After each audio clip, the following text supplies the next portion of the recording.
रामायण और महाभारत हिंदू धर्म के दो प्रधान महाकाव्य हैं। जहाँ रामायण राम और सीता की कथा है, वहीं महाभारत पांडवों और कौरवों के बीच की युद्ध गाथा है। महाभारत के लगभग सभी चरित्रों से आप परिचित होंगे। आज ऐसे ही एक चरित्र से मैं आपका परिचय करवाने जा रहा हूँ। वो पात्र है शल्य। इनके बारे में हमारा युवा वर्ग थोड़ा कम ही जानता है, तो आइए जानते हैं कि शल्य कौन थे। शल्य मद्र देश का महारथी था।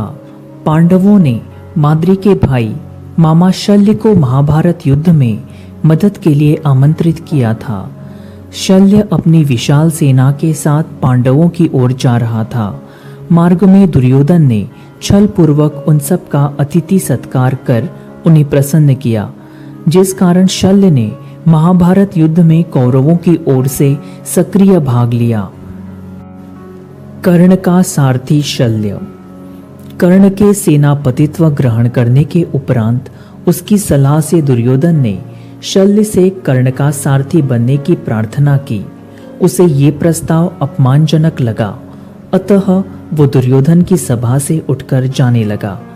दुर्योधन ने बहुत समझा बुझाकर तथा उसे श्री कृष्ण से भी श्रेयस्कर बताकर सारथी का कार्यभार उठाने के लिए तैयार कर लिया।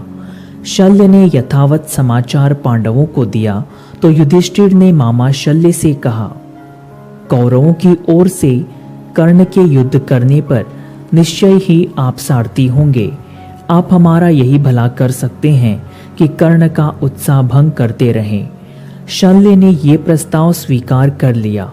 कर्ण का सारथी बनते समय शल्य ने ये शर्त दुर्योधन के सम्मुख रखी थी कि उसे स्वेच्छा से बोलने की छूट रहेगी, चाहे वो कर्ण को भला लगे या बुरा। दुर्योधन तथा कर्ण आदि ने शर्त स्वीकार कर ली थी। शल्य द्वारा कर्ण का उपहास। कर्ण स्वभाव से दंभी था। वो जब भी आत्म प्रशंसा करता, शल्य उसका परिहास करने लगता तथा पांडवों की प्रशंसा करके उसे हतोत्साहित करता रहता। शल्य ने ये कथा भी कर्ण को सुनाई।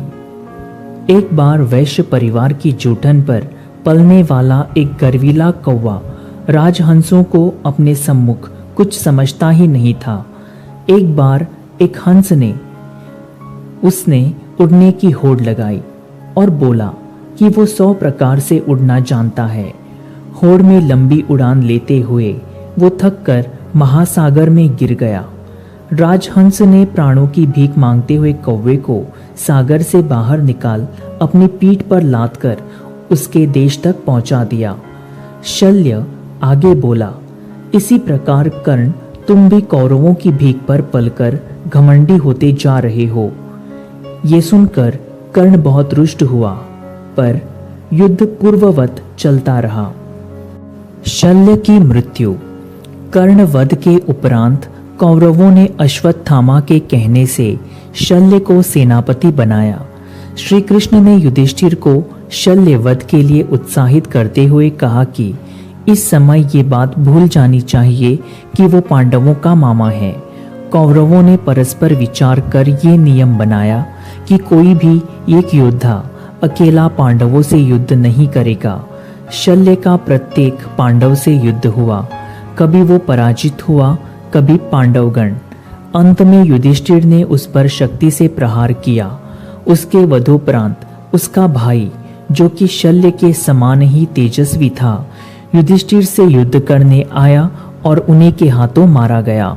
दुर्योधन ने अपने योद्धाओं को बहुत कोसा कि जब ये निश्चित हो गया था कि कोई भी अकेला योद्धा शत्रुओं से लड़ने नहीं जाएगा, शल्य पांडवों की ओर क्यों बढ़ा। इसी कारण दोनों भाई मारे गए।